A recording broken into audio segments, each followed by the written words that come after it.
kaminuza y'u Burundi yarakomye induru ati dukurira abantu batuvogereye ku kigo cyacu kandi ntibarira busema.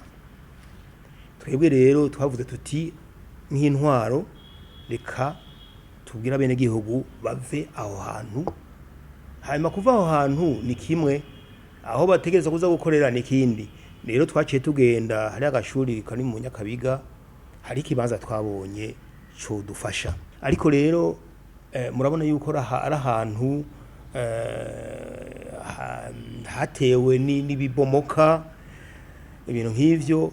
Nico gituma tubanza gusaba uruhusha abajejwe gutera ibiti hajya ahantu ko bodukebera akantu gatonya, ko botwemerera aho hantu twahakorera. Rero bajya bamama nabo nyene n'ivyanka ngaho bafise ivyo badandaza, nabo nyene bazoheza baje mu masoko azwi.